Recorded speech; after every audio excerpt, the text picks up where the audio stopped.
segala pengalaman hidup yang dimiliki yang berguna bagi dirinya dan lingkungannya. Dan yang kedua adalah dalam arti sempit.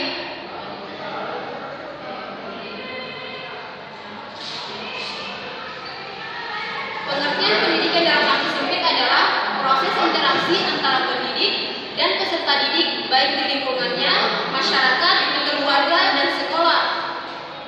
Yang ketiga adalah menurut pendidikan menurut Undang-Undang Nomor 20 Tahun 2003. Menurut Undang-Undang Nomor 20 Sisdiknas Tahun 2003, pengertian pendidikan yaitu usaha sadar dan terencana untuk mewujudkan suasana belajar dan proses pembelajaran agar peserta didik secara aktif mengembangkan potensi dirinya untuk memiliki kekuatan spiritual keagamaan, kepribadian, untuk kecerdasan, akhlak mulia, serta keterampilan yang diperlukan dirinya, masyarakat, bangsa, dan negara. Materi yang kedua yaitu mengenai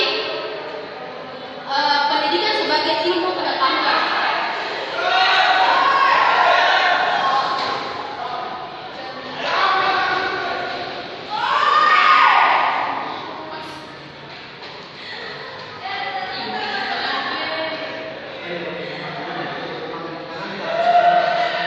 Pendidikan sebagai ilmu pengetahuan ini terbagi menjadi tiga, yaitu pertama adalah pendidikan ilmu normatif,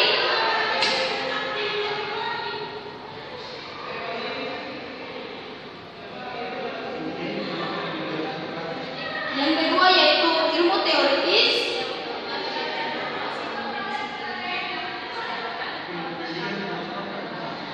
dan yang ketiga yaitu ilmu praktis.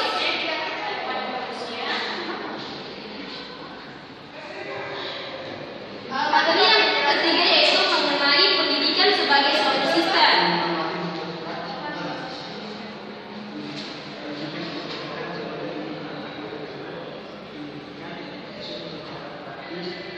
Yang dimana pendidikan dikatakan sebagai suatu sistem karena pendidikan merupakan suatu usaha untuk mencapai tujuan yang terstruktur yang mempunyai unsur-unsur yang saling berhubungan.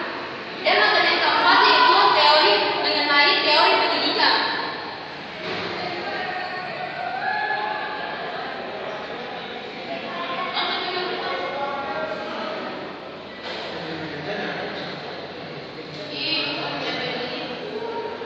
Teori pendidikan ini terbagi menjadi empat. Yang pertama yaitu teori empiris,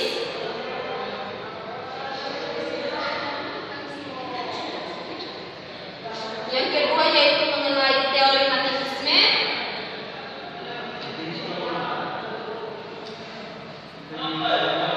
yang ketiga mengenai teori naturalisme,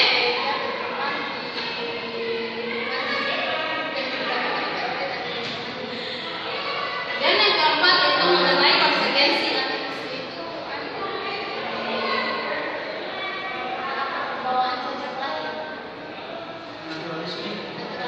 Materi yang kelima yaitu mengenai faktor-faktor pendidikan.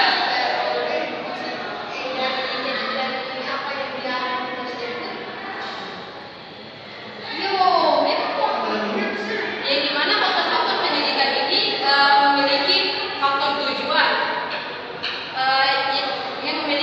harus memiliki faktor tujuan. Yang kedua yaitu materi. Yang ketiga pendidikan.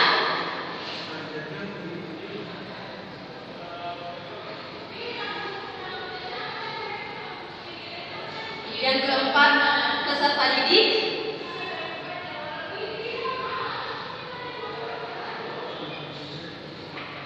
Yang kelima alat. Yang keenam metode. Dan yang terakhir adalah lingkungan.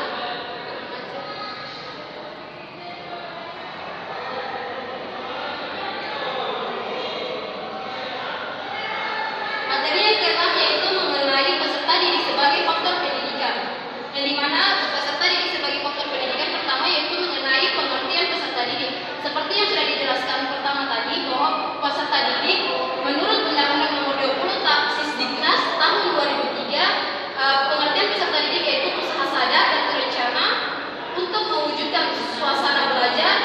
dan proses pembelajaran agar peserta didik secara aktif mengembangkan potensi dirinya untuk memiliki kekuatan spiritual keagamaan, kepribadian, kecerdasan, akhlak mulia, serta keterampilan yang diperlukan masyarakat, bangsa, dan negara.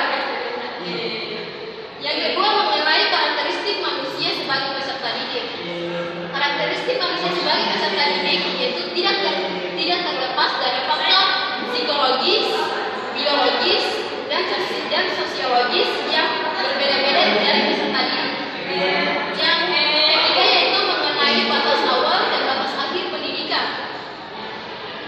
Ada beberapa pendapat para ahli yang berbeda tentang batas awal dan batas akhir pendidikan ini.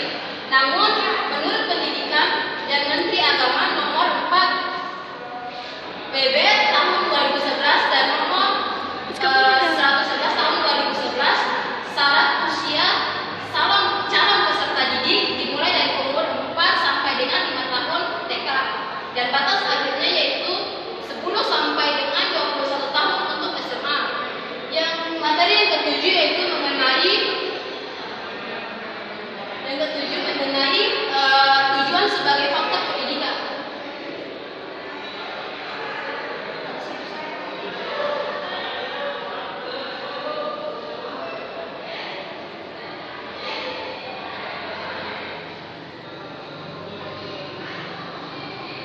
Yang dimana dikatakan sebagai tujuan sebagai faktor pendidikan yaitu tujuan akan menunjukkan arah pendidik dari suatu pendidikan dan arah tadi menunjukkan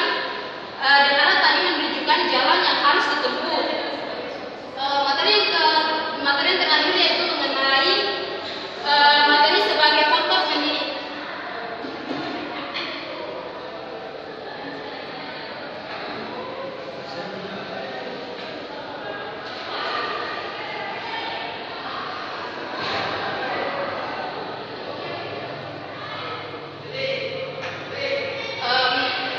Materi sebagai faktor pendidik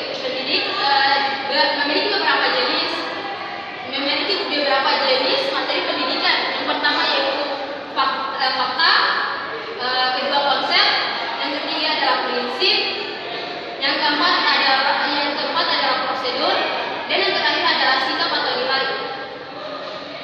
Baiklah, mungkin ini saja yang bisa saya sampaikan materi itu.